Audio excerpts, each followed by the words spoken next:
to show you, give you a little bit of a glimpse of the things we're doing in this MRC-funded study, where the whole study obviously is concerned with autonomic dysfunction in ME/CFS, and as a very major part of that study, we're doing a couple of MRI scans with the patients, and I thought it might be quite useful to sort of just give you an overview of what we're doing there. But before I do that, I did think it was maybe give you a little bit of a better understanding of what MRI actually is.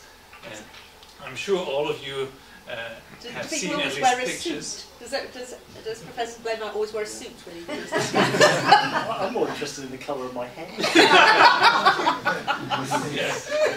The stress. So I'm sure you've all seen at least images of an MRI scanner, and if you've experienced it yourself, you know it's quite a noisy machine, but most people don't really understand what's going on inside of the scanner.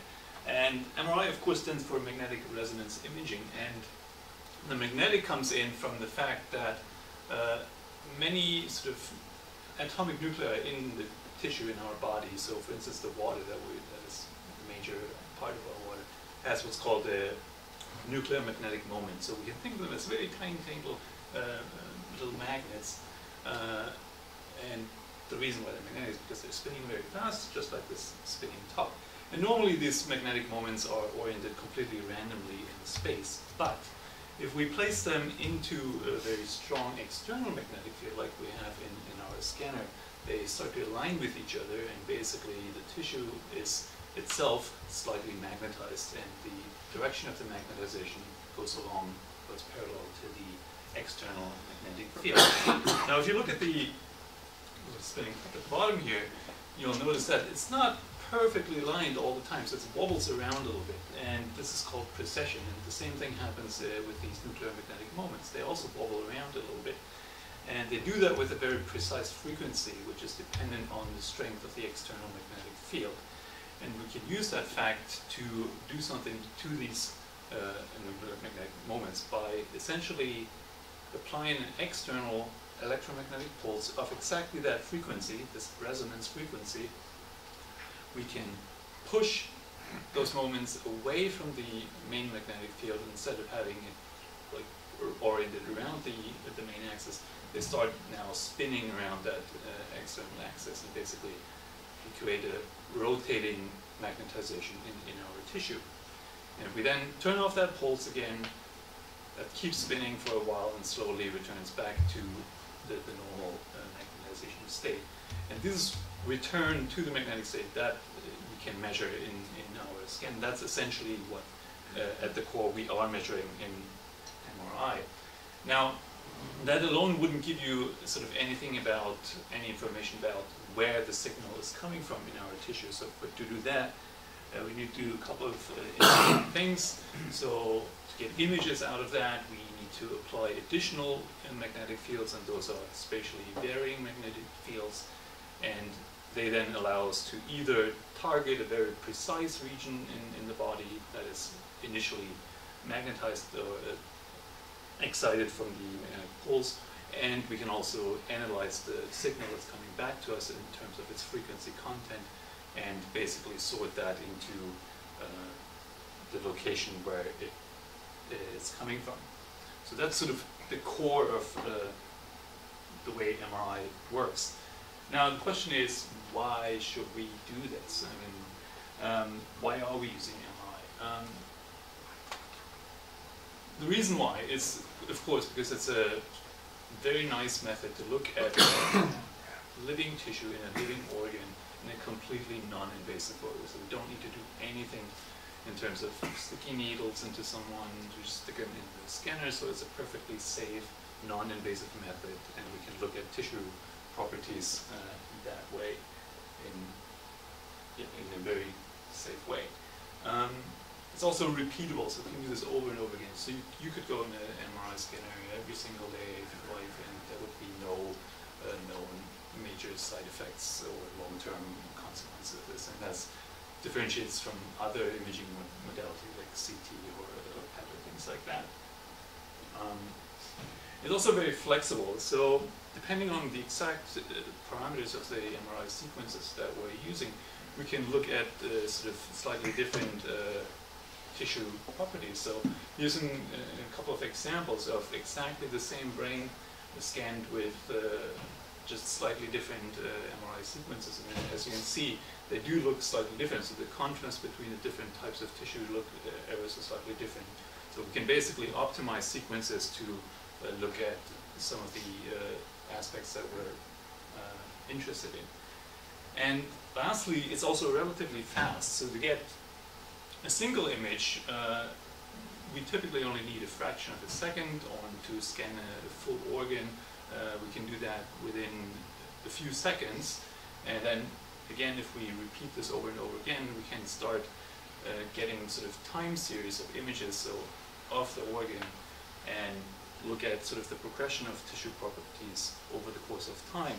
And we use that typically in what's called functional MRI studies, where essentially we're measuring the same organ over and over again for every couple of seconds. But during some periods of that scan, we may ask that organ, whatever it may be, the brain or another organ, to do something. And we can then see whether or not some of the tissue properties change as a response of performing, or as a function of doing this particular task. And those are the things that we're using in this study. And as I said at the beginning, as Julia said, we're interested in the autonomic nervous system, autonomic function, and I'm sure you're probably quite well aware the autonomic nervous system is responsible for regulating a whole host of different functions in our body. And it operates through these two sort of complementary pathways, these sympathetic and parasympathetic pathways, which often have sort of complementary functions, and so they regulate things like heart rate, blood pressure, skin perfusion, and all kinds of different things, digestions and sort of thing. And the reason we're interested in these autonomic function is that it has been shown that ME CFS patients tend to show sort of abnormalities in the regulation of these functional abnormalities in autonomic function. One we are primarily interested in this particular study is focused on heart rate and blood pressure. Right. Okay. So what are we doing exactly to our patients? The first thing, or one of the major things that we're doing with them is asking them to perform what's called the Valsalva maneuver. The Valsalva maneuver asks people to blow into a tube against a closed valve and sort of hold a certain level of pressure for a certain period of time, then release that pressure again, continue breathing. And the reason we're doing that is because this maneuver sort of challenges the autonomic nervous system a little bit, and as a response, you typically find the very characteristic patterns of changes in blood pressure and heart rate. And again, in patients with chronic fatigue syndrome, that pattern looks different. And it's believed that the different phases that we see in blood pressure changes and heart rate changes come about by the activity of either the sympathetic or the parasympathetic nervous system.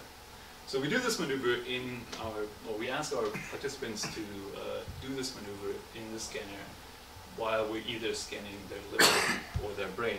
And I want to show you a little bit, just a quick couple of images or video animations of what that looks like for the liver. So these are the MR images that we get for the liver MR. It takes about 2 seconds to get a full image of the liver, and we do that for several minutes and ask them to do this maneuver 4 times in those 5 minutes. And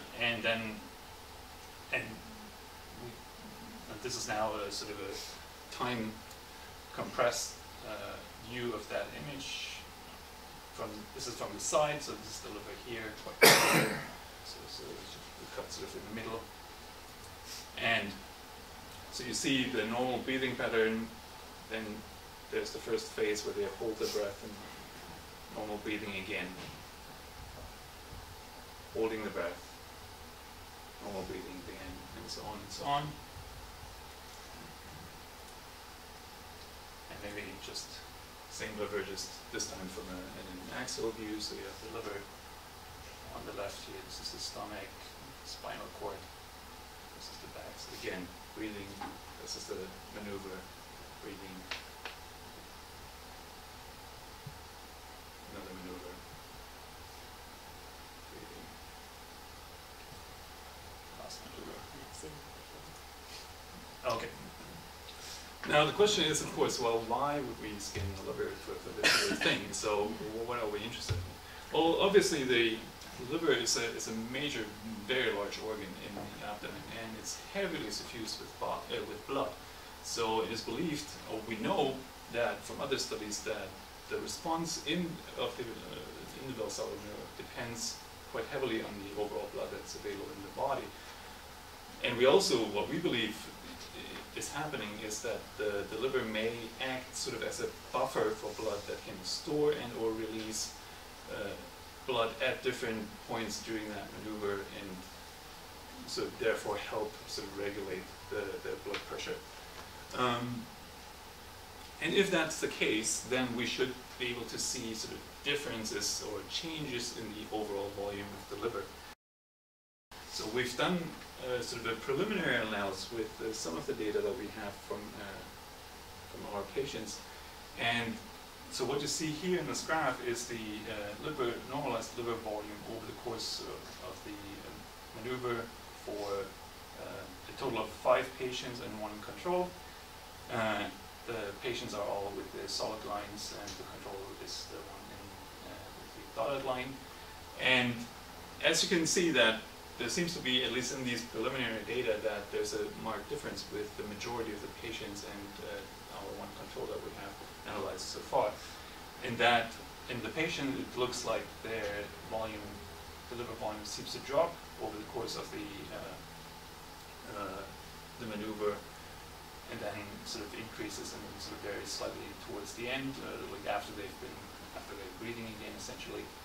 Whereas in this 1 patient and the 1 control, we tend to see an increase in the liver volume over the course of this maneuver.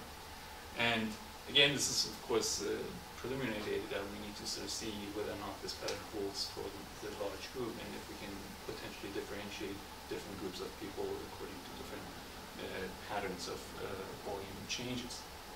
So it's still a little early to say, make any sort of really real conclusions about this. Okay, moving on. The second type of scan that we're doing with our patients is in heart MRI. And that's an obvious one, of course, that for any sort of things related to blood pressure and heart rate, then the heart itself, of course, is a very dominant, very interesting organ. And the main thing that we're really interested in here is looking at the stroke volume. So how much blood is the heart capable of pumping out with each stroke? And again, to just give you a glimpse of what that looks like, so this cut through the heart here, so this is the heart. And again, we can measure heart at different phases of the cardiac cycle, and then construct little animations like this, where it basically literally shows you the heart beating in the middle, and you can sort of go in, measure the volume at the diastole, at the systole, and basically calculate exactly how much blood is being expelled with each pumping of the heart. Okay, and the last set of scans that we're doing have to do with blood flow to the brain and blood flow in the brain. I'm only showing you the one to the brain. So, of course, as you know, so some of the symptoms you have from the lower blood pressure that you tend to see in patients with ME is dizziness and things like that. And that obviously is related to lower blood pressure in the brain, so the brain isn't suffused enough with blood. So one of the things we're interested in is sort of, well, how is it suffused and what kind of patterns do we see? So in one of the scans that we're doing, we're measuring sort of just at the base of the skull. So this is a scan at the base of the skull, just underneath the top of the neck. So this is the back of the neck, spinal cord. This is probably just underneath the nose. And this specific sequence is designed to measure the speed of moving liquids in the through this plane that we're measuring. And you'll see here these brighter spots here are the blood vessels, the arteries and the veins that either carry blood to the brain or away from the brain. And again, we can do this. It's probably a little too dark. I'm going to turn out the lights here. Yeah, not much better. So again, we can look at this sort of over the course of the cardiac cycle. And so here I now basically color-coded the velocity of the flowing liquids with red meaning going towards the brain, green going away from the brain, and the intensity of the color basically says how fast things are moving. So, and this is again sort of what this looks like over the course of the cycle. So you can see basically the pulse coming in, and then just a tiny fraction later there's a sort of equivalent pulse going out through the veins again. And we can go ahead and sort of quantify those flow patterns precisely calculate how the volume of blood changes and how the pressure in the brain changes over the course of the cardiac cycle. And again, we're going to, of course, looking at how those differ between the patients, our patients group and our control group. Okay, that's it already. And I think I hope I was able to convince you that MRI may provide some new insights into the nature of autonomic function in ME and CFS.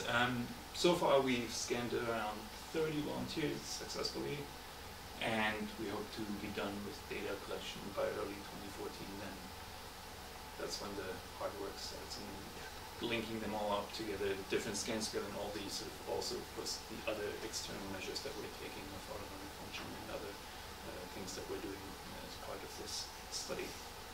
And yeah, I thank the MRC for providing the support for the study, and also for all the people really that put themselves through all those different assessments that we're doing, and helping to scan multiple times. So, and thank you. Well,